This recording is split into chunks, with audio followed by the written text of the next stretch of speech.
On today's episode, we're discussing the Australian skills shortage, the impact of AI on the workforce, and the implications of the new right to disconnect legislation with founder and HR specialist Xavier Miller from NextGen HR.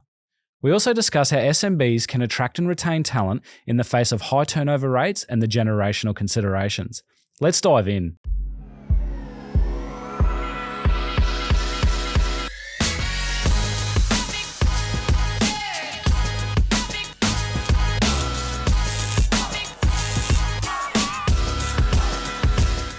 Xavier, thanks for joining us for another episode of ADITS Unplugged. Really happy to have you here. Thanks very much for having me, Adam. It's great. Looking forward to it. Not a problem, mate. Look, I really want to touch on first around the skills and labour shortage crisis in Australia. I know during COVID, and it feels like it's kind of like this lingering thing. Is it real? Is it still happening? I know when I've spoken to my customers, they've certainly felt the pinch in terms of finding decent, staff and retaining them and attracting them. And it seems like it's still ongoing. Yeah, well, I would say absolutely, Adam. It's still ongoing. And it's not really centred to one particular industry. I think it's quite broad in terms of that skill shortage. When you've got the typical industries of healthcare and aged care, childcare, where it is difficult to find staff, and there really is a shortage of skilled employees out there looking for work. But then you've got it in the technical side as well, from IT to accounting to legal as well. So it is quite widespread, that labour shortage, and even. There's 627,000 at the moment people unemployed currently, or in the last census data through the ADITS. And there are 2 people for every job that's advertised as well. So in terms of competition, there's a lot of competition, a lot of people looking for work, but the skills there across those big sectors very difficult to find. And even with the influx of immigration over the past 12 months into Australia, it's making it even more challenging. Yeah, absolutely. And I think it was pretty interesting because I think the Australian Bureau of Statistics just released their numbers for September. And I think economists kind of forecasted around a 25,000 jump in jobs for the month, but it's come out at about 64,000. So I thought that was a bit surprising, and I think it's caught a lot of people off guard. And I think it's also interesting when you drill into those 64,000 jobs, how many are private and how many are public. It's just very interesting what was forecasted and what was come out of that. It's a threefold increase. And well, I haven't seen those exact stats, Adam, but I'm going to make an assumption that the majority of that increased or over number from what they were expecting is probably in the public sector, the smaller businesses, and certainly the smaller businesses that I work with. They've grown, certainly. A number of them have grown in employee numbers, but not to that particular extent. As we're still sort of coming out of that post-COVID salary push, which is now coming back a little bit, and cost of living, of course. A lot of the small businesses they may have increased headcount, but it may be in that shorter contract or casual employment status rather than the permanent full-time or part-time. Yeah, I think that's a really good point in terms of separating out, I guess, the bigger end of town, the bigger business, whether, that's private or the public sector, and those small, medium businesses, because I think it's very different, isn't it? Like, the skills required for certain small, medium business or very professional services based can be quite different. And I think that's what you were saying before about that competition aspect as well. Yeah, absolutely. In small business, no matter what industry they're in or specialisation that they have, as a small business employee, there's, I suppose, a need for a broader skill set. Whereas the bigger end of town, as you put it, and public sector, they're looking generally for quite specialised skill sets and experiences. Whereas that small business are looking for someone. Yeah, that all-round type of skill set, which is difficult to find in the current market. I feel like there is a bit of a higher turnover rate. Maybe that's a demographic thing. I'm not entirely sure. Maybe some lower employee tenure. I feel like there's a lot more shift going on. How do those SMBs, those small, medium businesses, how do they compete with that larger end of town for something that is highly competitive, and you've got all these people applying for similar roles and, jumping for X amount of money or whatever. Like how can SMBs really retain that talent and not lose them to the bigger end of town? Is it all salary? Yeah. No, I wouldn't absolutely will say no, it's not all about salary. There's a number of factors and even those factors over the last 12 months, particularly last couple of years since we've come out of COVID, are very different to what they perhaps were, pre-2020. You mentioned about average tenure in any business, and particularly small business are the same. If we look at the average tenure and certainly some of the latest statistics that have come out, it's around about 3 years and 4 months is average tenure in Australia. But generationally, those figures change. So those that are under 25, we're looking at a much shorter, it's almost half. So 1 year and 8 months is the average tenure. When you get to the 25 to 35 year mark, it goes up a little bit, but it's still it's about 6 months less than the average. So we're looking at 2 years and 8 months. And then when you're 35 to 44, we're getting up to 4 year average tenure, and 45 plus the average pushes right up to about 6 years, 8 months. So gives us the average of 3 years and 4 months across the board.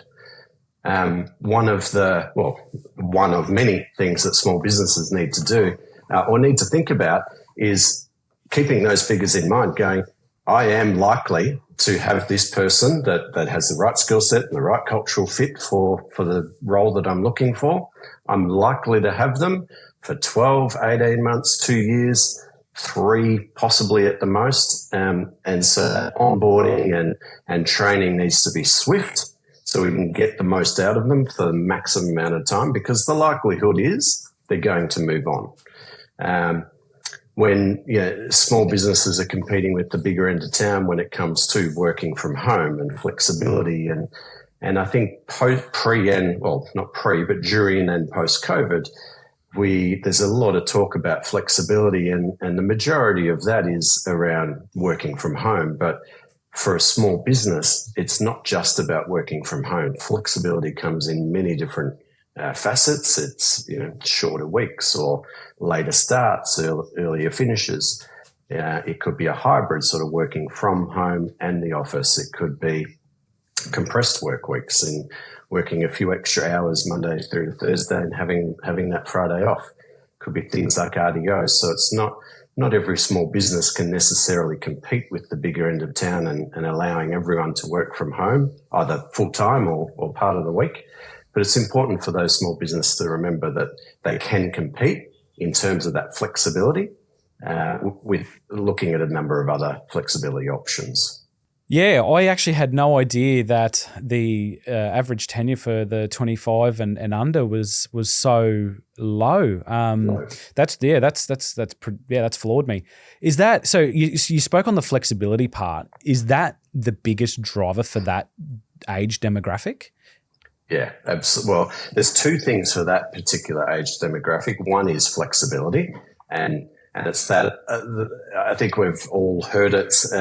I'm not in that age bracket, unfortunately, anymore, but we've all heard it that the under 25s and really probably under 30s, they want work to fit in with life. So flexibility is very important to them, and where they do their work and when they do their work is very important. The other factor for that particular demographic too is the values of the business and whether they're socially responsible within the workplace and within society, and then as well as what's in it for me? What career opportunities, development opportunities can I expect or can I have within this particular role or this particular business? But flexibility managing their life and work is very important to them. Yes. And I think also that whole flexibility piece was largely driven probably by COVID, where you really had no choice but to, have staff work from home or remotely. So it's really interesting to now see, trying to compete and offer that flexibility, yet we're starting to see a bit of a trend, probably with the bigger end of town. I know Amazon and some of the banks in Australia have started to mandate this return back to the workplace. It's quite interesting given that flexibility is so highly rated. And I think I read something on Robert Half. They did a big census of 1,000 businesses, and I think 39% of the respondents said that they would leave their job if they were mandated to return back to the work. So it's a little perplexing why, tech giants like Amazon and, financial services in terms of banks are making this move. Do you have any thoughts on that? Is it there's a few theories that I've heard floated in terms of like, instead of making a large amount of redundancies, those 39%, if they get a portion of that just voluntarily leave, then that sort of solves the problem. But, where does, I guess, employee satisfaction, employee happiness, where does that obviously fit into it over that? I feel like, it's this weird dynamic that we're starting to see now where certain employers are mandating this, yet we've got a certain demographic that are valuing this work-life balance and this hybrid or work remotely or work anywhere in the world type mentality. So I'm interested to hear your thoughts on this, and where do you think this ends up? Yeah, well, I can't talk to the conspiracy that you'd heard, Adam, around redundancies, and I'd hope that that's not necessarily the case. But yeah, I've seen it too with Amazon and Commonwealth Bank, the bigger end of town, and certainly some smaller businesses as well in the eastern states that I typically work within. Requiring and requesting all of their staff to return to the office on what is in a lot of cases full time back to the office. I think what perhaps we're not hearing in the media is that in the other options that are available to those employees in terms of flexibility and the way that they do their work and when and how, but returning them back to the work, I think. Number of factors being around collaboration and teamwork and culture. There's a lot of, and we might touch on it a little bit later, Adam, but there's, in Australia particularly, there's that sense of pressure and stress in Australian workers that, and it might sound counterproductive, but these companies are requiring people to come back into the office so that they can build a greater culture and a greater collaboration focus within their team that perhaps reduces that pressure and stress that they're feeling from working from home the majority of the week. I think, and you might be able to talk to it better than me, I'm probably the least technical person, but in some cases, and probably more the smaller businesses, technically or technologically, they're finding it difficult to look at and measure the productivity of their people if they're not in the office. Perhaps that's an excuse, I'm not sure. But I think there's a number of factors in terms of collaboration, culture, productivity, training and development as well. Because as I said before, a lot of the people that they're hiring are looking for development opportunities and training and mentoring. And one of the best ways to do that is side by side, one-on-one coaching and mentoring from someone a little more experienced. So you tend to be able to do that better in person. Yeah, I really agree with the collaboration aspect of it. I've noticed that the in-office culture and collaboration is a big part for me anyway. Like I actually feed off other people's energy, so it's a really good thing when I am able to have people in the office and talk with and support and build up. So I think there's definitely aspects of that. I think the productivity and the trying to work out if they're getting enough out of the staff, I think that might be a bit of a leadership issue, to be honest. I don't necessarily subscribe to that. I think you can effectively manage it quite well. We do it here at ADITS, and I'd like to think we do it really well. So I think, as you said, there's multiple factors, but the one thing I really do want to touch on a bit more is, I guess, that availability creep, which then leads into those pressures.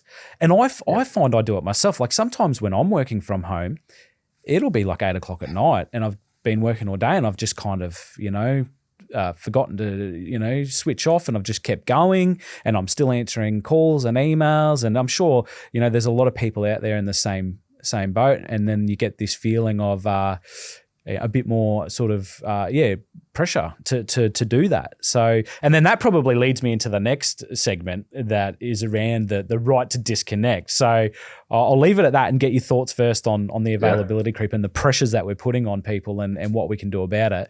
And then if you want to segue into, how that fits in, I guess, to the right to disconnect and what that even means. Because I think there's a lot of, there's a lot of hype around it. There's a lot of buzz around the right to disconnect. I don't know if people necessarily what it entails. So it'd be great to get your thoughts on that as well. No problem. Yeah, great. And the availability creep is absolutely real. And we live in a global world where everything is at our fingertips, and communication at work is on our phones, which are, generally either in our hand or our pocket most of the day. And, notification after notification.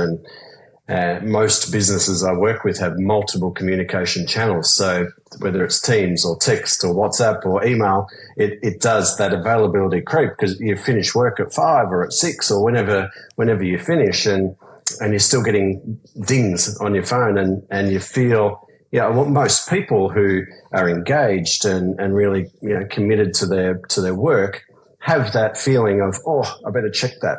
And that's okay. That works for a lot of people. The availability creep, though, you've touched on a really good point, Adam. The right to disconnect is actually, I suppose, the core function and why it is now legislation, is to address that creeping availability that we're all experiencing. And like you said, there is a lot of talk out there, whether it's media hype and beat up and misinformation, disinformation, whatever the case might be. The reality is that the right to disconnect is really new legislation. We're all learning it at the same time. So I think, number one, the best thing to do as a small business employer or a big business employer is to talk about it with your people, number one. But if I can give you my overview of what the right to disconnect is, I think from my perspective, I do get a little bit angry with the media hype that they're only talking about one side of it, and that's that an employer can't contact an employee after they finish work. That should never be the case if that contact is unreasonable anyway. So I think the right to disconnect is required, 100%. And every employee, no matter if you're a business owner or an employee, should be able to disconnect from work. And as that availability creep says, it's more and more challenging these days. But the right to disconnect means that when an employee finishes work, they an employer perhaps rings them or messages them, it's okay for that employee not to respond to that message, provided that it's unreasonable or reasonable to do so. But most importantly to think about is that depending on the employee, or have a look at the employee base that you have within your business, the roles within the business, what they're there to achieve, and perhaps the employee base or the client base that they support, and look at what is reasonable contact during and after hours. And if I think about an IT business like you, Adam, in ADITS, you've got people on the service desk from 8 till 6 or thereabouts, but IT doesn't stop at 6 o'clock and then start again at 8. Every now and then there is a need for an employer or a client to contact someone at ADITS to help them with an IT issue. So we've got to then look at the purpose of that contact. Is it reasonable? Is the employee compensated for that time after hours to do that work? And if so, then that contact is reasonable. What it does say, though, is that if an employer messages someone after hours and it's an email or a text message that can wait, it's not life-threatening, then the employee doesn't have to respond, and that's okay. And the employer then can't take any action against that particular employee for not responding or not answering that phone call. But so that right to disconnect, although it's legislation and it's required to really draw that line in the sand of what's reasonable and what's unreasonable. I would encourage most businesses or all businesses just to have a really open and transparent conversation with their employees, so that everyone's on the same page about what is reasonable and what is not reasonable, and work through it over the coming months as we see perhaps a little bit of precedents being set out there. If there are any unreasonable contact cases within Fair Work. But it's also important as well to remember to your clients and viewers that it's only applicable at the moment to businesses that have 15 or more employees, so they're classed as the larger employers. And then next year, I think it's in August of 2025, it then applies to all businesses, whether they've got 15 or more employees or not. I think I really love your point about having that clear and open and honest communication with your staff, talking through it. I think that will go a long way into just being all on the same page and having that really cohesive environment for both employer and employee. So I really like that. I think that's going to be a great start for a lot of businesses. And I probably would recommend that these smaller businesses where it's not applied to right now legislation, maybe even start those conversations now and say, this is what's happening in August 25. Let's actually, look at your role, look at your expectations and work through it together. Yeah, absolutely. I think you're right. For those businesses it doesn't apply to now, start talking about it because it is legislation, it's coming. And it may be that you need to have a look at a right to disconnect policy or a workplace communication policy, whatever you'd like to call that policy. You may need to look at the employment contract as well and just include some wording around that right to disconnect. And the one of the other things that I forgot to mention before, Adam, was when it comes to the business and having those open and transparent conversations, it's also looking at where your business is located. You might just be in Queensland or you might just be in New South Wales, but you may have employees that are over multiple states and throughout 6 months of the year. I think we have about 5 or 6 different time zones in Australia.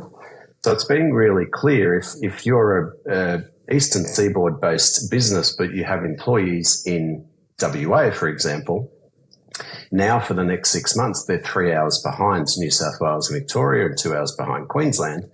So it's being really respectful and mindful that when we're either emailing or setting meetings, that we're respectful of that time zone and keeping that in mind. So that's where that availability creeps in as well. Because we're not thinking about the different time zones of our employees. We're Queensland based, so everyone needs to work on our time. Well, we just need to be a little bit mindful of that. So I want to just pivot a little bit and talk to you about AI. It wouldn't be a podcast in 2024 if we didn't talk about AI. Nah. But I really... But it's an interesting thing because, in my opinion, we see a lot of media hype and buzz about AI in terms of replacing staff. So I'd be really interested to get your thoughts on that because me personally, I think whilst there will be certain jobs I think that AI will replace, I think we're not talking enough about the job creation side of AI and what that looks like. So really interested to see if you've actually had anything or come across anything so far. I know it's very early days with AI in terms of Copilot and ChatGPT and generative AI at least, and business adoption of it. But it'd be just interesting to see where you think maybe that's heading and what your take on that is. Yeah. And I think you're right. It's probably important to address that, yes, there will be some jobs that no longer exist in the future because of AI. But equally, I think AI is going to create jobs. It's also going to enhance jobs as well. So if we think of we talk about the job creation at the moment, and as you said, Adam, it's quite new. And again, I am not technical, so I know I'm fascinated by AI, and it's certainly helping enhance my role. But we'll talk about it in a minute. In terms of the job creation, what we're seeing out there, 12 months ago, 18 months ago, we wouldn't have seen job ads for AI officers or chief of AI to support the chief technology officer. There are multiple roles that didn't exist 12 months ago. So job creation is very real. Job enhancement is probably even more relevant and probably not spoken about as much, that there's so much more efficiency to be created. The AI can enhance the speed at which we provide services or products. It enhances the quality of work that we do. There's a lot of cyber and security related issues, which I'm sure you'll be able to talk to, Adam, when it comes to AI in a workplace. But I think we need to, again, it's like the right to disconnect. If we're having conversations with our employees about the introduction of AI into our business and what that means and what our I suppose, intended use of AI is, and how it's going to support and enhance their role and their learning and their growth. I don't think there's necessarily a great deal to be scared of in terms of AI replacing everyone's role, but I think there's more upside to it than downside, definitely. Yeah, I agree, and I really like the job enhancement side that you just touched on before, because I think that is definitely one area of AI that is not spoken enough about as well. I think whoever can actually leverage AI in their role are the ones that are going to definitely stand out and have that higher quality and higher output. Obviously, as you said, security implications, privacy implications, all those things definitely need to be addressed at the start in terms of how you adopt AI in an organization. And if you are an organization that is interested in like your co-pilots or even chatbots and stuff like that, I definitely recommend looking at things like privacy by design, secure by design, and doing those types of assessments before looking into that, because there are some implications around that. And I think we've seen some pretty interesting cases recently from the Victorian Office Commissioner around a caseworker using ChatGPT to do up some case notes on a very sensitive topic and got it wrong. And there's some pretty big consequences for that. So I think it's definitely something we need to think about. We need to talk about.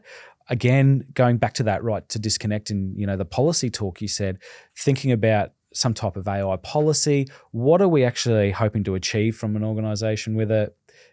What do we want staff to actually do with it? Is it just to do policy process creation, stuff like that? So putting some guardrails around it.